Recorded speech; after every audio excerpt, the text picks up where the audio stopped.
ठीक है, मेडिकल तो ये होना चाहिए था कि इस उलू की पट्टी ने नशा किया हुआ था या नहीं किया हुआ था। तो गाड़ी किसके नाम पे है?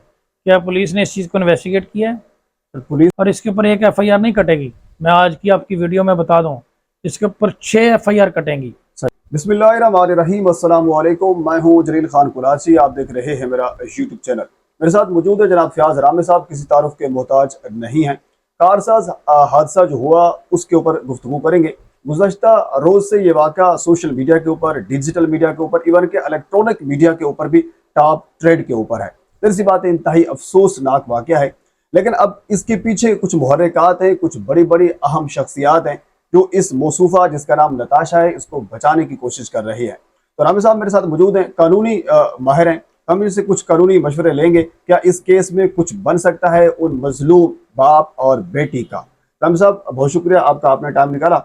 मेरा आपसे पहला सवाल ये है कि अगर हम उसकी एक पास्ट हिस्ट्री के ऊपर जाएं तो वीडियो काफ़ी लंबी हो जाएगी, तो हम शुरू जहाँ से करते हैं। उस खातून ने यह कहा है कि मेरे पास यूके का लाइसेंस मौजूद है, लेकिन साथ तफ्तीशी साहब ये भी कहते हैं कि वो जहनी मरीजा हैं। ये चीज़ें, अगर मैं एक जर्नलिस्ट हूँ, मुझे तो बाज़ार ये चीज़ें आपस में अपोजिट नज़र आ रही है। आप इसके ऊपर क्या कहना चाहेंगे? देखें कुलाच साहब, इंतहाई अफसोसनाक ये वाक़या है। इसकी जितनी मजम्मत की जाए वो कम है। लेकिन यहाँ पे बात सिर्फ मजम्मत से नहीं बनती, यहाँ पे पूरे 25 करोड़ आवाम का रोल बनता है, मीडिया का रोल बनता है कि इसके ऊपर आवाज़ उठाएं और इसको मैक्सिमम पनिशमेंट दिलाएं, क्योंकि ये कोई हादसा नहीं है। जी। वकालत की नज़र से अगर मैं देखूँ कि वकील की नज़र से, तो ये सीधा सीधा मर्डर है, बल्कि दहशत गर्दी है। पूरे इलाके में इसकी वजह से खौफ और रास फैला है, बिल्कुल ऐसे सर, ऐसे पूरी सोसाइटी में। बिल्कुल। और जो आपने बात की पागलपन की, ठीक है सर, पागल तो इन्होंने 25 करोड़ लोगों को बनाया हुआ है, ठीक है। 6 लोगों की कातिल इतनी ढिटाई के साथ। और आप एक देखें कि एक हो नहार स्टूडेंट, एमबीए की स्टूडेंट, जो कि वाहद कफील थी अपने घर की, जो कि ब्रेड एंड बटर बड़ी मुश्किल से चला रही थी, उसका बाप एक पापड़ बेचने वाला, बिल्कुल। उन दोनों को इसने मर्डर कर दिया। और ऊपर से ये हंस रही उल्लू की पट्टी, ठीक है।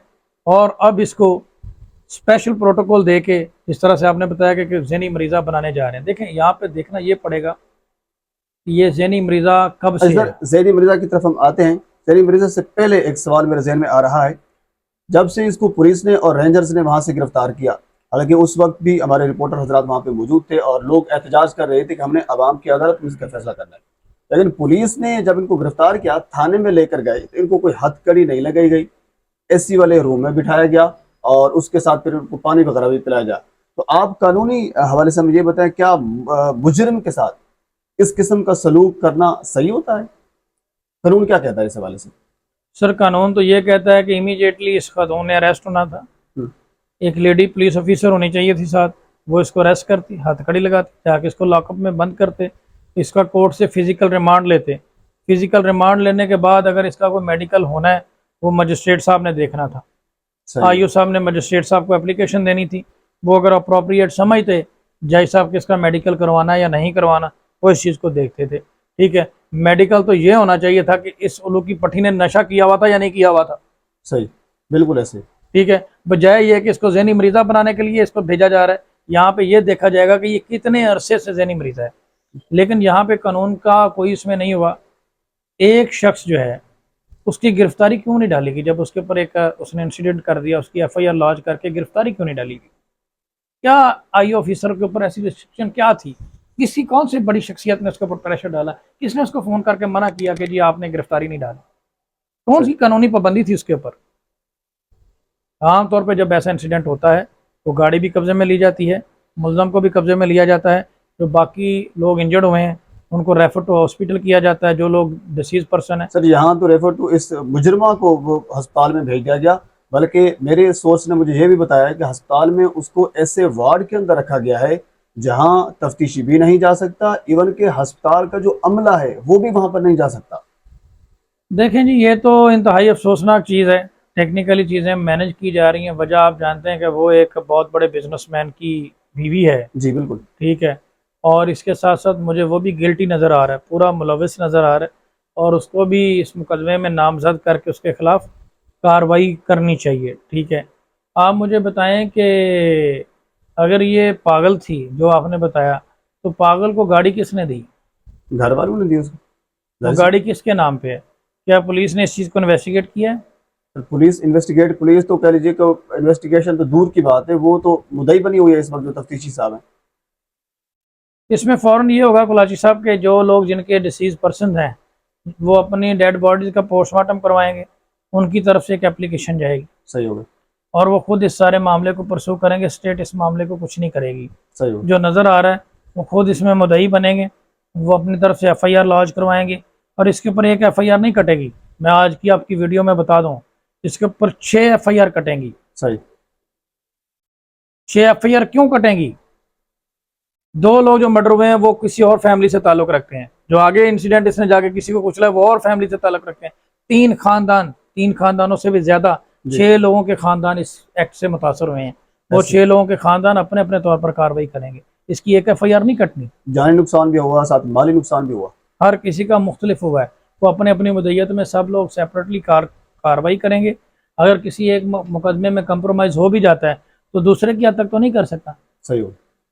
अच्छा सर, इसमें कानून ये क्या कहता है कि तफ्तीशी साहब जो हैं वो इस वक्त मुद्दई बने हुए हैं। अब तफ्तीशी साहब जो हैं उनकी यह जिम्मेदारी थी, वो इन्वेस्टिगेट करते मामले को। अब तफ्तीशी साहब ये कहते हैं कि वो खातून जो इस वक्त अस्पताल के एक अहम तरीन वार्ड में है, वो चलकर अदालत में नहीं आ सकती। यानी वो बाहर जा अंदाजा करें, वो बाहर जाकर पराडो चला सकती है, बंदे मार सकती है, सब कुछ कर सकती है, वो नशे में धुत होकर बाहर जा सकती है, लेकिन अदालत का सामना नहीं कर सकती। तफ्तीशी साहब कहते हैं कि वो जहनी मरीज आए।